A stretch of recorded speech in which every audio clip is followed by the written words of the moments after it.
All right, let's dive into a scenario I know we've all been in. You're sitting on the couch, it's getting late, and you promise yourself, I am just going to watch one more episode, right? But then, the next thing you know, the sun is literally coming up, the birds are chirping, and you have somehow binged an entire season. It happens to the absolute best of us. But man, it really makes you stop and wonder, what on earth is going on up there? So, this brings up a pretty captivating mystery. If you are truly the one pulling the strings of your own behavior, why didn't you just turn off the screen? Why do we constantly do things that directly contradict what we just said we were going to do? We really like to think of ourselves as the undisputed captains of our own ships, but clearly, there is something else steering the wheel in the background. And this perfectly captures what we're exploring today. As neuroscientist Bobby Kasuri points out, your feeling of a unified self might just be a very, very convincing post-hoc illusion. I mean, you have nearly 90 billion neurons firing away in there, 90 billion. Yet somehow, they all collaborate to manufacture this seamless feeling that there's just a single you calling the shots. Welcome to This Explainer. Today, we're putting on our detective hats and investigating the hidden mechanisms of the unconscious brain. We want to find out who is actually driving your decisions. Prepare to challenge absolutely everything you thought you knew about your own free will. Part 1. When the brain glitches.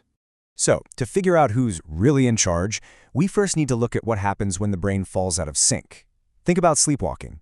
During a sleepwalking episode, the regions of your brain that control complex movement and vision are actually wide awake. People can walk, cook, or even paint a wall while entirely asleep.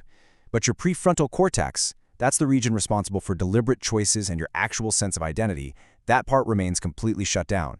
The body is operating perfectly, but the you has totally left the building.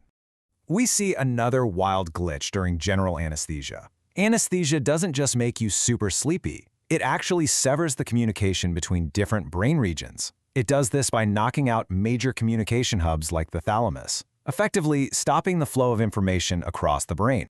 So what does this actually tell us? Well, it tells us that no single area of the brain acts as you. Your consciousness isn't a specific organ you can just point to.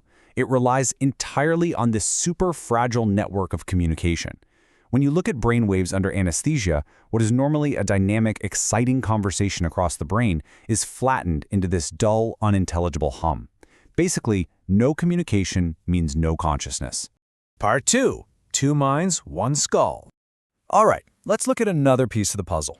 What happens when we intentionally break that communication network? For some patients suffering from severe epilepsy, surgeons perform a really radical procedure where they sever the corpus callosum. That's the main superhighway of nerve fibers connecting the left and right hemispheres of your brain. By cutting this, they effectively isolate the two halves from each other to stop seizures from spreading. Now you see, the brain loves to divide up the labor. The left hemisphere generally handles language and controls the right side of the body. The right hemisphere evaluates visual space, controls the left side of the body, and, well, it can't speak. This divided setup lays the groundwork for a truly mind-bending experiment involving a split-brain patient named Joe. Researchers flashed the word Texas exclusively to the left side of Joe's visual field, meaning the information only went to his non-speaking right hemisphere. Because his left, speaking hemisphere didn't see a thing, Joe vocally denied seeing anything at all. But when they asked him to draw what he saw with his left hand, which is controlled by that right hemisphere, he sketched a perfect cowboy hat. His left hemisphere then had to sit there and verbally guess what his own hand had just drawn. I mean, no way, right? This stunning revelation proves that you are actually a collection of independent modules working together. As neuroscientist Michael Gazzaniga notes, you can literally have two separated minds functioning inside a single skull. It really forces us to accept that the unified self we feel every day is actively manufactured. It's an illusion. Part 3. Emotions and invisible forces. So if our conscious mind isn't a single unified entity calling all the shots, we gotta investigate the hidden forces that are secretly steering our ship behind the scenes. When researchers map economic decisions in the brain using investment games, they find a fascinating dynamic. A region called the insula acts like a thermometer. It detects your gut feelings and social emotions, like, say, how bad you'd feel if you cheated your partner. Meanwhile, your prefrontal cortex acts as the thermostat. It takes that emotional temperature and regulates your ultimate choice. So emotions aren't just irrational distractions. They're actually vital data points guiding us. And history gives us a wild example of what happens when that thermostat totally breaks. Back in the 1800s, a railroad worker named Phineas Gage survived a horrific explosion that sent a metal rod straight through his prefrontal cortex. Now, he lived, but his personality drastically changed. He completely lost his emotional filter, becoming profane and erratic. This proved once and for all that our morality and our personality aren't just magical, ethereal concepts. They are physical constructs anchored right there in our brain tissue. But hey, it gets even deeper. It's not just your own lifetime of experiences shaping you. Profound research by Bianca Jones-Marlin demonstrates that ancestral trauma can physically alter the brain biology you inherit. By pairing an almond scent with a mild shock in mice, the mice biologically grew more receptors to detect that specific scent. And astonishingly, this biological change, this physical memory of trauma, was passed down genetically to their offspring. So, those invisible forces guiding you, they even include the lives of ancestors you've never met. Part 4. The Agency Experiment. All right, we've looked at the hidden forces that influence us, from disconnected hemispheres to inherited trauma. But now, it's time for the ultimate test. Is our moment-to-moment sense of free will actually real? In a groundbreaking lab experiment, researchers asked subjects to just voluntarily move their finger whenever they felt like it, and then report how much agency, or free will, they felt over that specific action. Naturally, when people decide to move their own finger, they report feeling 100% agency. But here is where it gets absolutely crazy.